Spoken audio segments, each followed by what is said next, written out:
Hello and welcome to High Vibe Astrology. This is Jennifer, back with a special edition on Saturn's recent ingress into Aries on May 24th, 2025 at 11:36 p.m. Eastern Time. Whether you're new or returning, thank you so much for joining me. I invite you to subscribe, hit the like button, share the video, and feel free to comment. These are all free and easy ways to support this channel. If you are new, my approach to astrology is based upon the connection between the microcosm and macrocosm. I read the chart drawn up for my location as I'm tuning into the collective. So what I'm sharing here is my perspective on Saturn having finished a 30-year cycle through the zodiac and beginning a new one with its recent ingress into Aries. Saturn is associated with law, authority systems, and karma, most of which apply to 3D living, the old paradigm, and false matrix. But Saturn's high vibe also teaches us to discover our own inner authority. With this new cycle through the zodiac, we have the opportunity to literally reset, reboot, and restart our entire relationship with the systems that represent authority. Karma has come to be known to many as payback for sins of the past, based upon an ancient reward and punishment system. Whether within the New Age community or an organized religion, it is a conditioning and mindset that has become ingrained in our human experience. When we experience what we perceive as bad events, we each respond differently based upon our level of emotional and spiritual maturity, fundamental philosophy, and relationship with our concept of God and divine nature. As we rise above 3D mentality, as we transcend this old paradigm, we gain access to a higher perspective that actually comes from within us, rather than any external influence. And that means that we each have access to higher consciousness, to God consciousness, or Christ consciousness. As we develop this new perspective, we're able to see another way to embody our own authority, and in claiming it, we free ourselves entirely from the endless loop of karmic insanity, which has, up until now, governed all of our lives. As we accept that a higher law not only exists, but comes from within us, rather than something external to us, the old and outworn system of reward and punishment falls away naturally. Of course, we are all at different stages of our personal evolution, and our experiences will be vastly different from others because of that. And we also have to acknowledge that there are certain beings who incarnated specifically for the purpose of illuminating humanity by embodying the false light of authority, causing massive suffering on the planet. But they have also caused a great awakening. These beings have committed horrific crimes, unthinkable atrocities, while pretending to do good deeds and charitable works.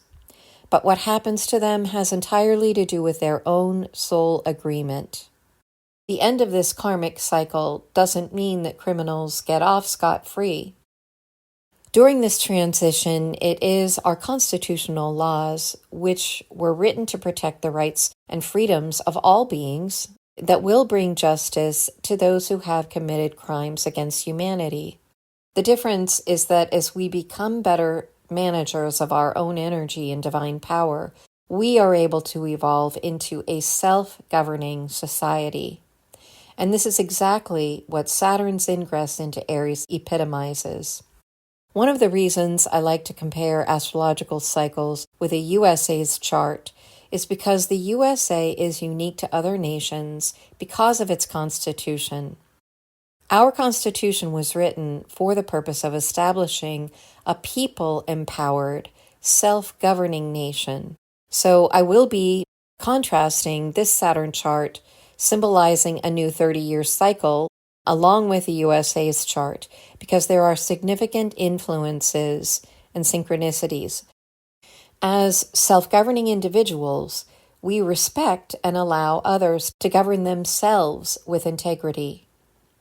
When they don't, we have that constitutional law that protects us as we go through this transition. But we respect others' lives because we respect our own.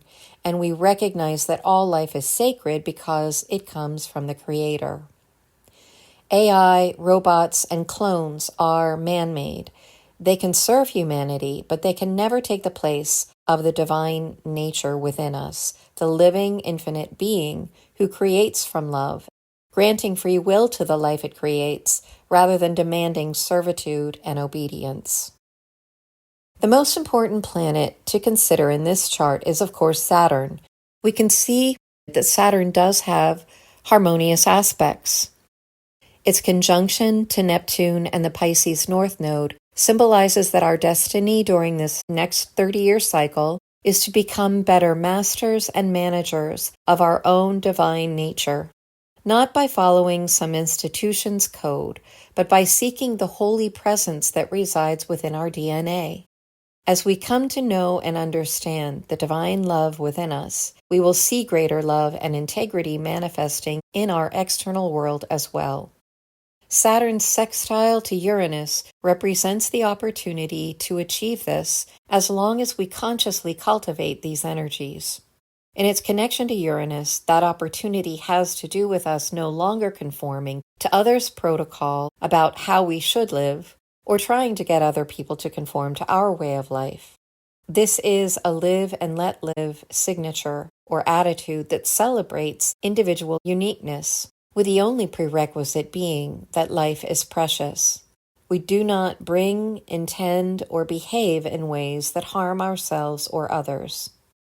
Saturn also forms sextiles to Pluto and Sedna, signifying powerful energies about what is required of us and what is possible as we navigate this authority system reset over the next 30 years. We have the opportunity to embody our true divine power, to not just recognize the infinite potential for heaven on earth, but to live it, to actually manifest and sustain it. Pluto and Sedna both have to do with rebirth, and if you have listened to my videos, you'll know that I assign these two planets as co-rulers for Scorpio, along with Mars. In this chart, we have Scorpio on the 10th house cusp, informing our destiny, reputation, and how we express ourselves in the visible outer world. Scorpio there is calling for complete authenticity and integrity with regard to how we exercise our inner power and spiritual nature.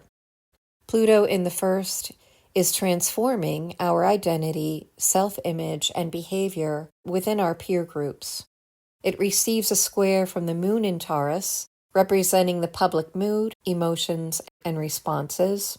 The square also indicates that there will, of course, be those who balk at the transformation taking place, but also means that it is inevitable, because squares always manifest results.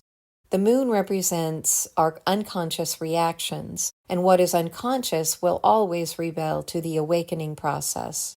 This square to Pluto guarantees that what is resisted will absolutely persist until it achieves its goal.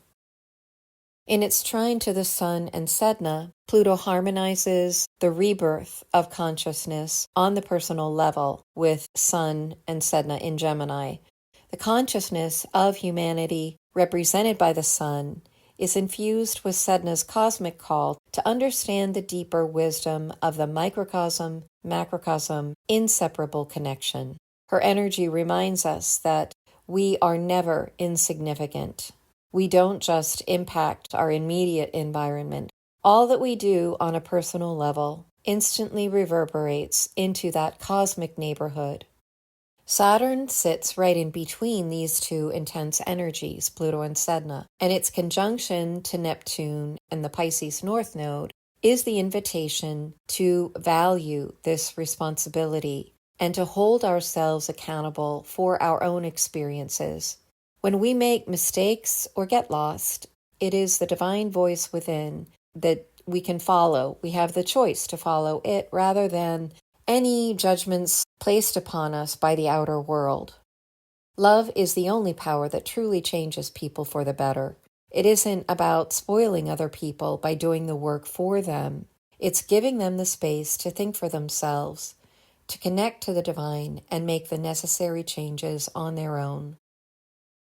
Mercury, still at 26 Taurus at the time of Saturn's ingress into Aries, conjuncts Uranus at 27 Taurus.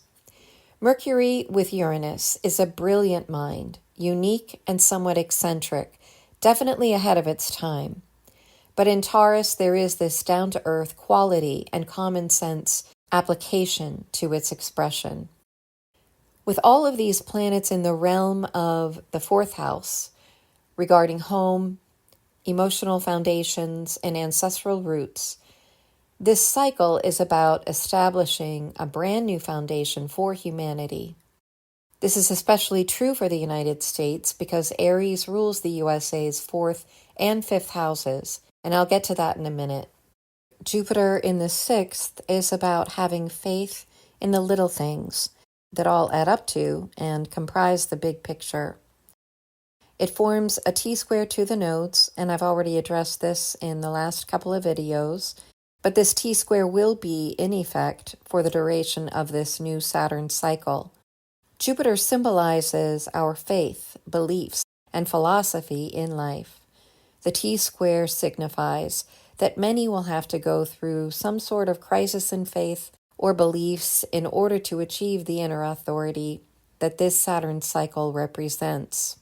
Squares always manifest something in the outer world, and it may take time with the squares, and it does cause tension, but that tension is what creates conscious choices. The choice that we each have to make is whether or not we will cling to the old system of servitude represented by the Virgo South node, or claim our divine inheritance to self-govern and concern ourselves with our own personal evolution and embodiment of that divine authority that comes from within. Now, Jupiter is very important to the USA because it rules the United States chart with Sag rising. So now let's look at how this Saturn chart is impacting the United States chart. And we might as well start with Jupiter, which conjuncts the USA's Mars, expanding and reinforcing our courage to speak our minds without fear of any retribution. And Jupiter is magnifying that courageous voice. We also have the Sun and Sedna conjunct the USA's Uranus, which illuminates and makes conscious all those ways we had been in servitude to a false power from the old paradigm and are now much wiser for it. But the Sun there is illuminating Uranus's desire to rebel, to liberate from an unequal footing, unequal power, and be self-governing instead. And Sedna contributes to this because Sedna's message not only is about recognizing and cultivating the divine power within, it is also about being sovereign, and it's also about separating ourselves from previous traditions that are too limiting. We have the Moon in Taurus, which forms the T-square to the United States nodes in Leo and Aquarius, just as Pluto is making a conjunction to the USA's South node. So this is an especially intense and profound transformation that is underway in our nation, in case it hasn't dawned on us yet. Our destiny is undergoing a massive rebirth with Pluto there, and the Moon, representing the public mood and responses, is also going to be forever changed through this cycle.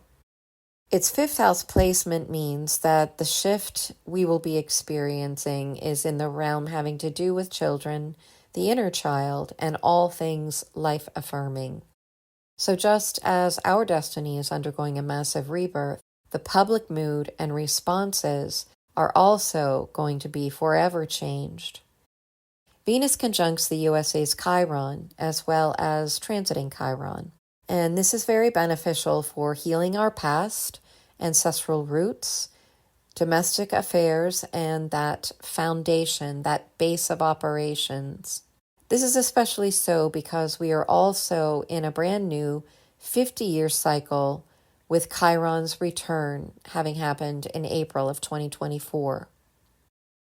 Next, we have Saturn and Neptune conjunct the USA's fourth house cusp, the IC, which is uniting man-made systems, Saturn, and aligning them with spiritual values. These will most definitely be felt in our domestic affairs and policies. So now we'll finish up with a Saturn chart as we look at Mars at 17 Leo, receiving a trine from Venus, the ruler of the 4th and 9th houses. Venus is also the dispositor of that moon in Taurus.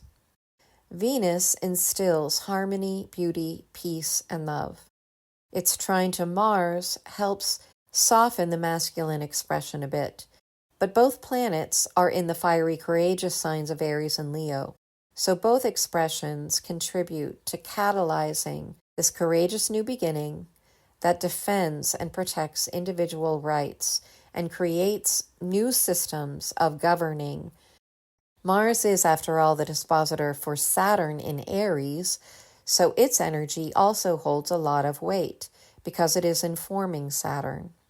In Leo, Mars is the defender of children, the inner child within us all, the heart center, and the personal will.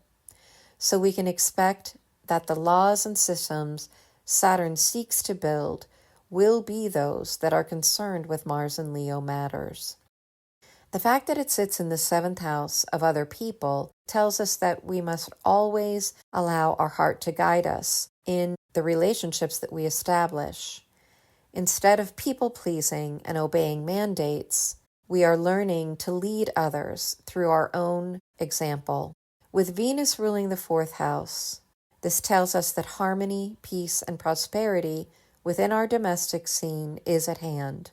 Venus also rules the 9th house, and that balance and harmony is influencing a new worldview based upon everyone's right to choose their path, informed by Venus in Aries, and that the big picture that the 9th house represents is absolutely large enough to accommodate us all, no matter what our differences may be. Because the kernel of truth contained within all religions, however far from this truth they may have strayed, is that all life is precious. As sons and daughters of the Creator, it is our divine birthright to inherit this earth and to step into our role as guardians that hold it and all life upon it as sacred. So that is what I have for you.